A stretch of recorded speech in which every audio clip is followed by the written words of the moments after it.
The last thing Darnell King saw before the handcuffs clicked was his wife standing in the doorway, holding their baby, tears running down her face. He thought she was crying for him. She wasn't. Darnell King was not born rich. He grew up in a 2-bedroom house in Georgia with his mama, his grandma, and a leaky roof that nobody ever fixed. He wore the same shoes 2 years in a row and ate peanut butter sandwiches for lunch every single day of 5th grade. Nobody handed him anything. He worked for every dollar he ever made. By the time he was 38, Darnell had built one of the most successful construction companies in Atlanta. He had a big house in Buckhead, 2 trucks, a vacation home in Savannah, and money sitting in 4 different accounts.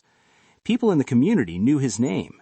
He gave jobs to men who couldn't get hired anywhere else. He was that kind of man. And then he met Keisha. She walked into one of his job sites on a Tuesday afternoon, said she was a freelance photographer doing a piece on black-owned businesses. She was beautiful. Not just her face, she carried herself like she already knew what she wanted and wasn't going to waste time pretending otherwise.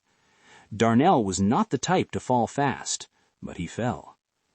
They dated for 8 months. She was smart, attentive, and always said the right thing. When he had a bad day, she was there.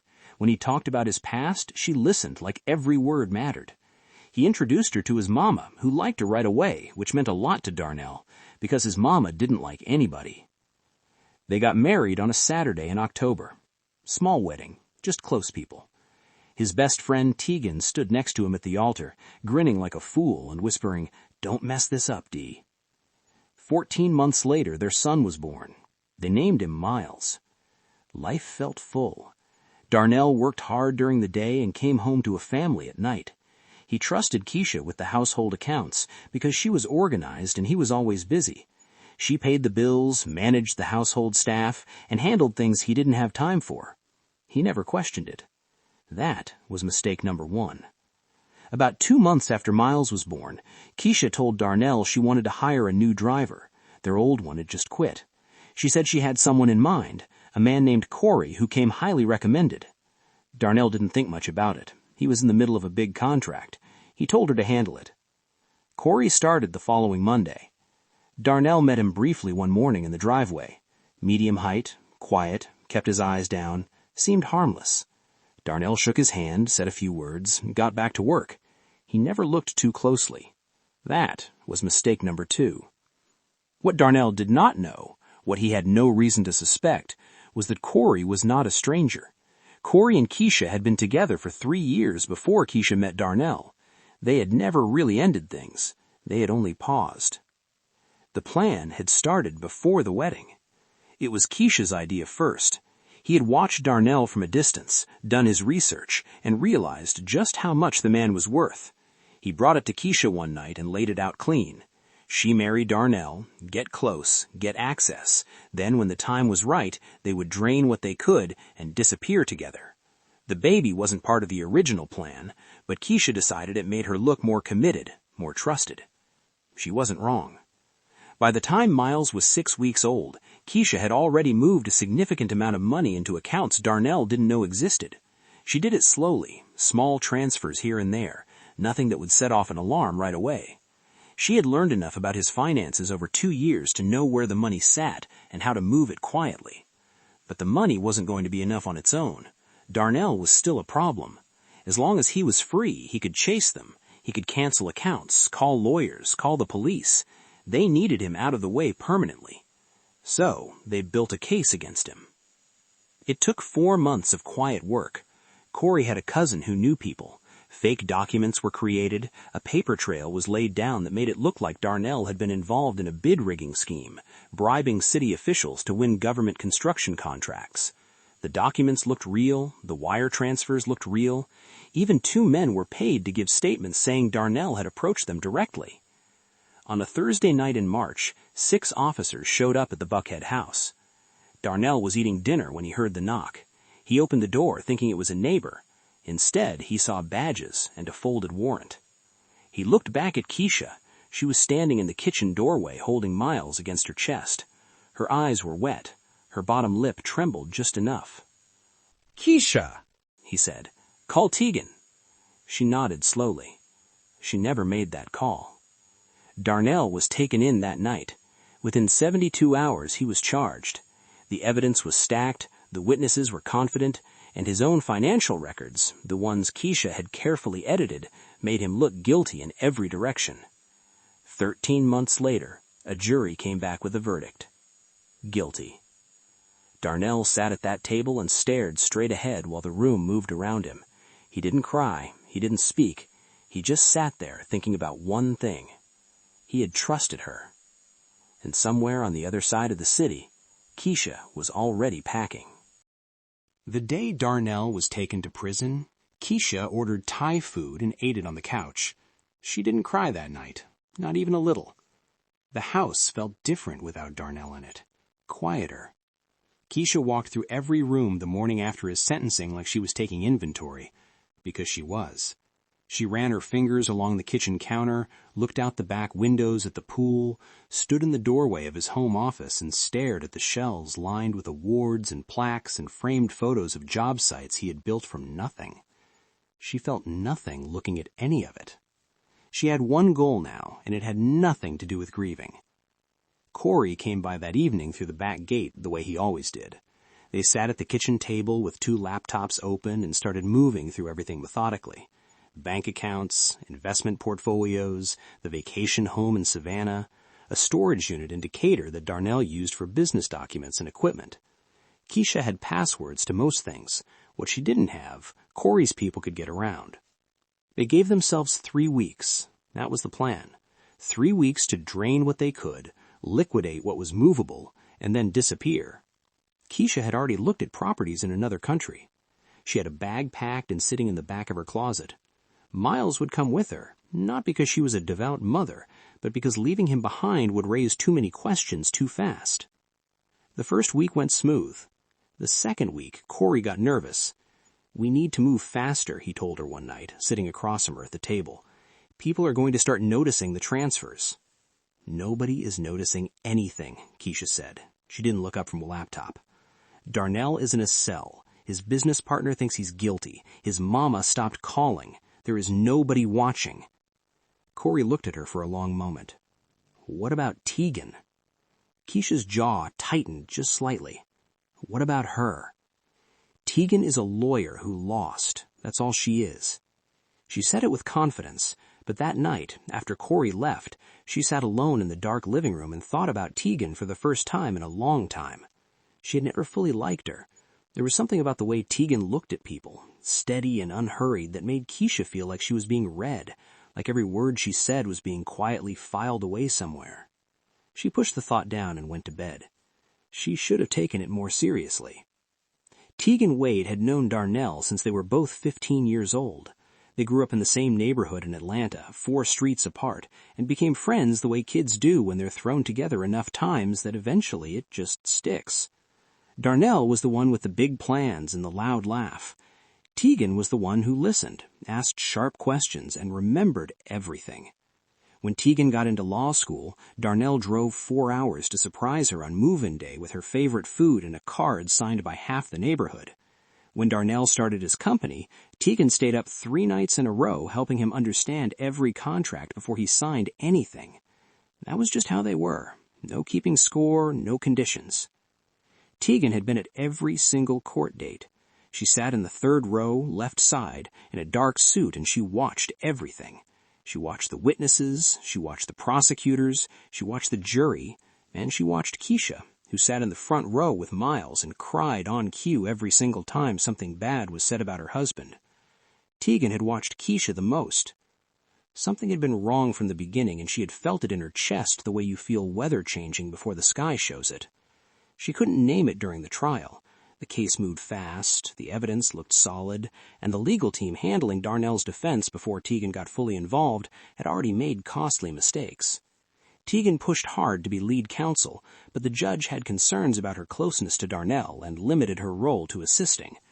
It was one of the most painful and frustrating experiences of her life, sitting feet away from her best friend, watching him get buried, not being able to do enough. But when the gavel came down, Tegan did not go home and grieve. She went to work. She started with the financial documents. She pulled every record she could legally access and went through them line by line, night after night at her small office with cold coffee and the city quiet outside her window. 2 weeks in, she found something. A transfer timestamp that didn't match the activity log on Darnell's business account. It was tiny, the kind of detail that would mean nothing to most eyes, but to Tegan it meant one thing clearly. Someone had gone into those records after the fact and changed them. She didn't tell anyone yet. She kept pulling threads. The witnesses were next. Tegan brought in a private investigator named Weston, a quiet and careful man who had worked with her on 2 previous cases. She gave him the names of both men who had testified against Darnell and told him to find everything. It took Weston 12 days. When he came back, he put a name on the table that made Tegan go very still. Corey Sims. "Who is he?" Weston asked. Tegan stared at the paper for a moment. Then she said slowly, "He's Darnell's driver. Hired right after the baby came. Keisha recommended him." Weston nodded and waited. Tegan sat back in her chair and looked at the ceiling for a long moment. Then she picked up her phone and started making calls. What followed was 6 weeks of relentless work. She filed motions, she presented the timestamp discrepancy to a judge she trusted, she laid out the connection between Corey and the paid witnesses. She argued that the financial records entered as evidence had been deliberately tampered with, and pushed hard for an independent forensic audit. The court granted it. The audit took 3 weeks. When the results came back, they confirmed everything Tegan had already known in her gut. The records had been altered. The paper trail against Darnell had been carefully built by someone with access to his accounts. And the money, the real money that had been quietly disappearing, traced directly back to a set of private accounts connected to Keisha King. The judge reviewed the findings behind closed doors. On a Tuesday morning, a corrections officer walked to Darnell's cell and told him he had a legal visit.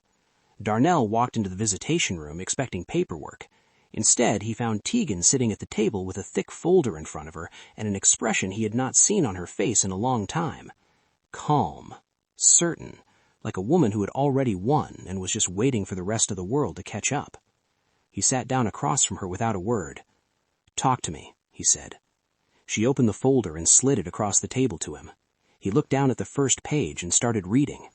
He was slow and careful about it, not rushing even though his chest felt tight and his hands wanted to shake.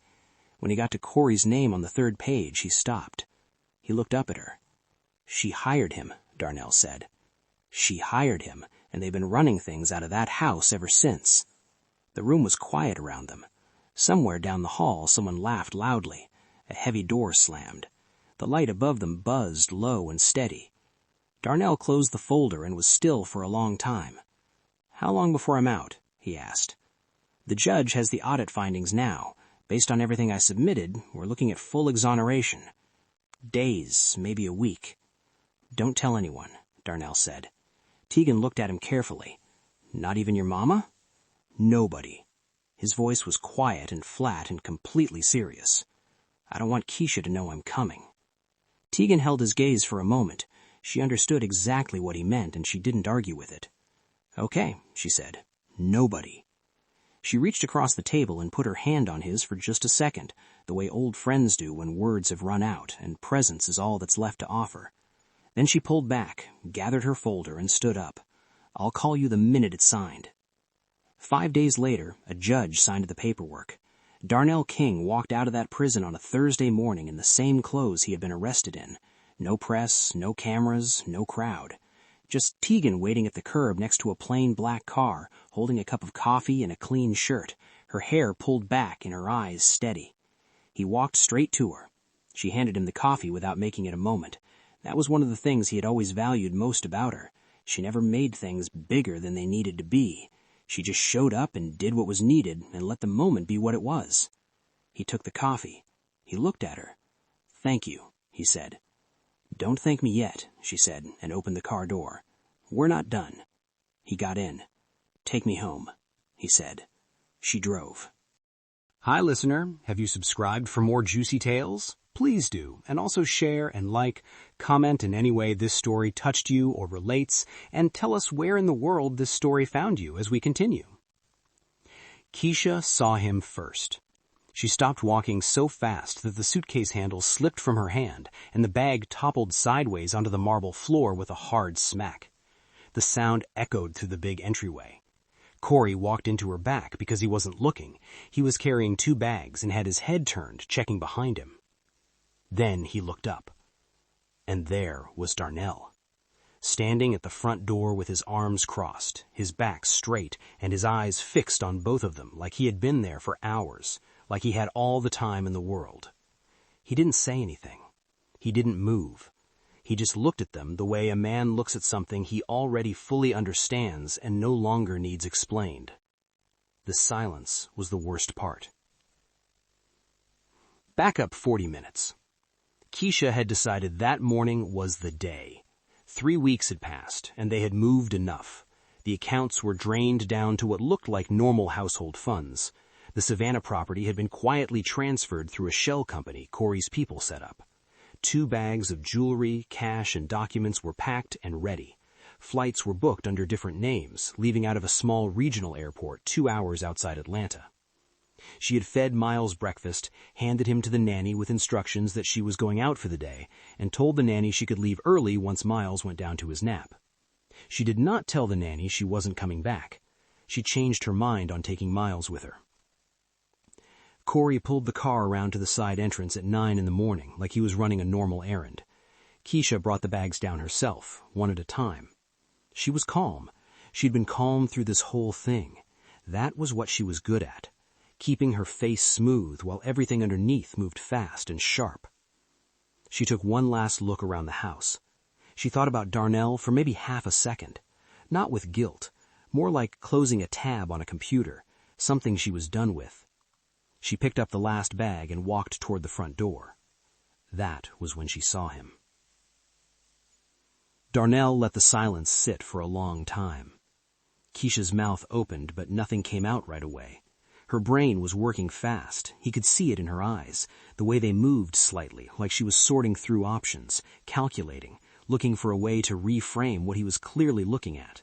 2 packed bags, Corey standing behind her with 2 more, both of them dressed for travel at 9 in the morning.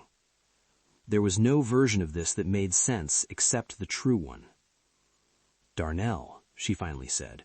Her voice came out softer than she probably intended. She took one small step toward him. "Baby, listen." "Don't," he said. Just that one word. Quiet. No anger in it. Just a wall. She stopped. Corey hadn't moved. He was still holding the 2 bags, standing slightly behind Keisha, and his eyes were going back and forth between Darnell and the door, like he was doing math in his head. Darnell looked at him directly for the first time. Really looked at him. He thought about how many mornings this man had pulled his car around, how many times he had opened doors, carried groceries, nodded and said, "Yes, sir," with those flat eyes. "You were with her before me," Darnell said to Corey. Still calm, still even. Corey didn't answer. "I'm not asking," Darnell said. Corey set the bags down slowly. Keisha tried again. She shifted her weight, and her voice changed, warmer, shaking just slightly at the edges, the way it used to shake when she wanted him to feel like she needed him. "Darnell, whatever you think you know, just let me explain. I was scared. I panicked when you got arrested, and I didn't know what to do, and Corey was just—" "He was just what, Keisha?" She didn't finish.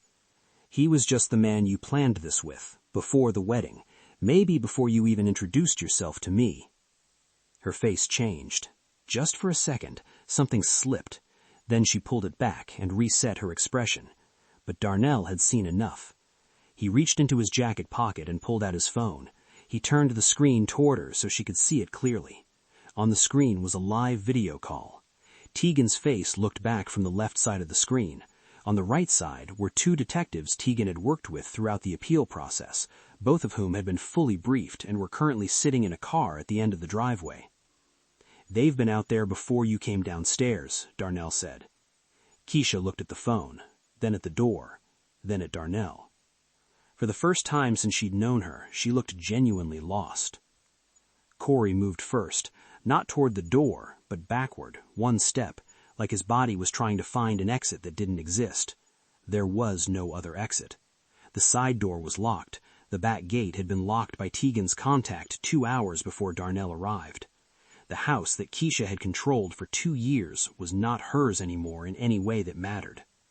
Darnell stepped to the side, not to let them leave, to let the detectives in.